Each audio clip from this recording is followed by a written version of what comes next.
बिस्मिल्लाहिर्रहमानिर्रहीम। अस्सलामुअलैकुम दोस्तों, करबला से बिछड़े दो बच्चों का किस्सा भी सुन लीजिए। उजड़े बाल, बिखरे चेहरे, हालो बेहाल दो बच्चे फटे लिबास में किसी मुसलमान के घर के दरवाजे पर दस्तक दे रहे थे। मारे शर्म के उनकी नज़रें झुकी हुई थीं। बड़े भाई ने बड़ी मुश्किल से आवाज़ दी कि हम भी इस काफ़िले से बिछड़े हुए हैं। हम बचपन में यतीम हो गए थे, किस्मत के मारे एक काफ़िले से बिछड़कर आपके शहर में आ गए हैं। हम हजूर नबी करीम सल्लल्लाहु अलैहि वसल्लम के शहर मदीना के बासी हैं। उनके तल्लुक़ से तुम हमारे हाल पे कुछ रहम करो तो हमें सहारा दे दो, लेकिन क़यामत के दिन हम आपकी इस नेकी का पूरा पूरा हक़ दिलवाएंगे। उस आदमी ने बात को टालते हुए कहा, बस बस, मैंने तुम्हारा मतलब समझ लिया। तुम्हारे पास क्या सबूत है कि तुम मदीना के बासी हो और काफ़िला करबला से बिछड़े हुए हो? ये तो लोगों के मांगने का तरीका पुराना हो गया। तुमको यहाँ कोई सहारा नहीं मिलने वाला, चले जाओ यहाँ से। उस आदमी की बात सुनकर वो दोनों बच्चे बहुत परेशान हुए। एक तो घर से दूर, कहीं दिनों से भूखे। उन लफ्ज़ों से उनका दिल टूट गया। दोनों रोने लगे। बड़े भाई ने आंसू साफ़ किए और कहा, मत रो मेरे भाई। इस हालत में मुस्कराना और अल्लाह का शुक्र अदा करना हमारे प्यारे नबी सल्लल्लाहु अलैहि वसल्लम की रीत है। कड़कती धूप थी और हर तरफ सन्नाटा था, लेकिन हजूर नबी करीम सल्लल्लाहु अलैहि वसल्लम के शहर के दो फूल इस रोए ज़मीन पे बेयारो मददगार खड़े थे। उनके पास इस वक्त कोई ठिकाना ना था। दोनों दीवार के साथ टेक लगाकर बैठ गए। ये किसी मजूसी का घर था और वो दोनों नन्हे बच्चे वहाँ टेक लगाकर सोने लगे तो कहने लगे कि जिसका ये घर है उसने अगर हमें उठा दिया तो हमसे तो चला भी नहीं जा रहा। बड़े भाई ने कहा, हम उसका क्या नुकसान कर रहे हैं? साए में ही तो बैठे हैं, हर शख्स का दिल पत्थर का नहीं होता। हम पे तरस खाकर शायद वो हमें सहारा दे दे। दोनों भाई बातें कर रहे थे तो मजूसी उठकर आया और दीवार के पीछे उनकी बातें सुनने लगा। गुस्से के साथ आया था। उसकी नज़रें उन दो बच्चों पर पड़ी तो गुस्सा ठंडा हो गया और पूछने लगा, तुम कौन हो और कहाँ से आए हो? वो सोचने लगे कि ये सवाल उस आदमी ने भी किया था।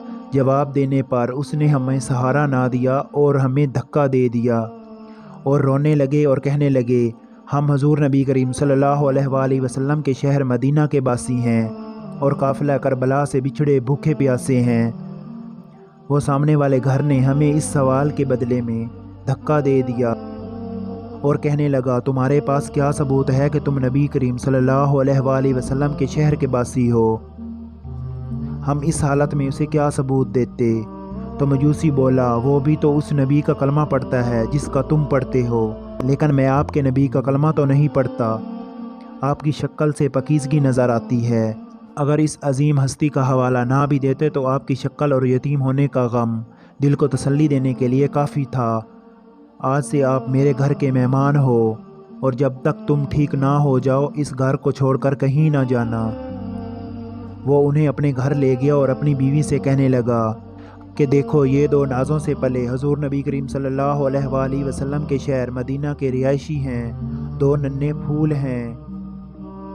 ये कभी जो पाक ठंडक से पाक रहे हैं, आज कांटों पे सवार हैं। ये भी वक्त का मातम है बेगम, इसके पलकों के साए में सोना है।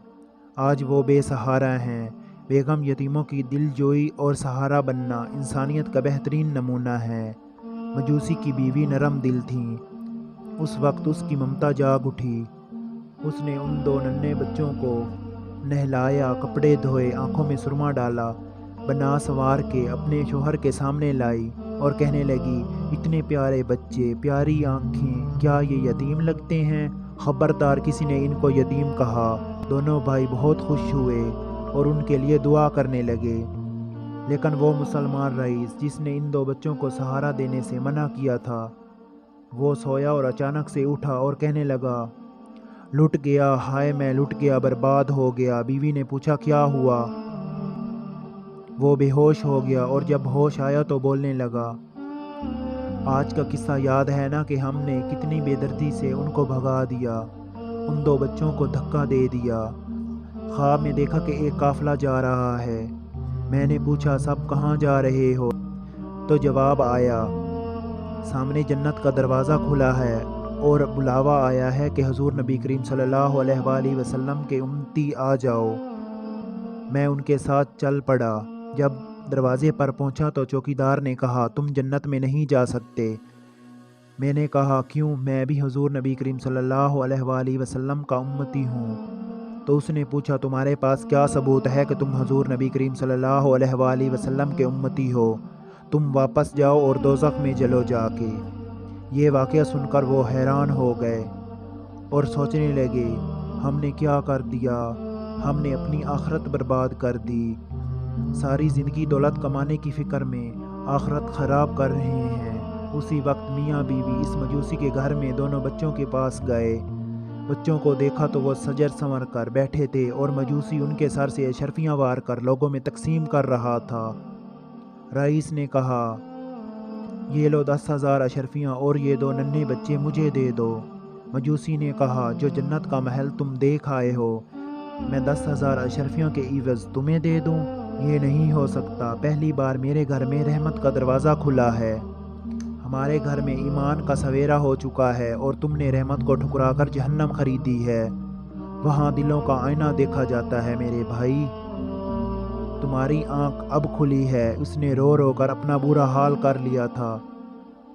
اتنے میں بڑے بھائی نے اس کی حالت کو دیکھ کر کہا ہم لوگ بھوک پیاس کو تو برداشت کر سکتے ہیں لیکن کسی کی آنکھوں میں آئے آنسو برداشت ہم سے نہیں ہوتے۔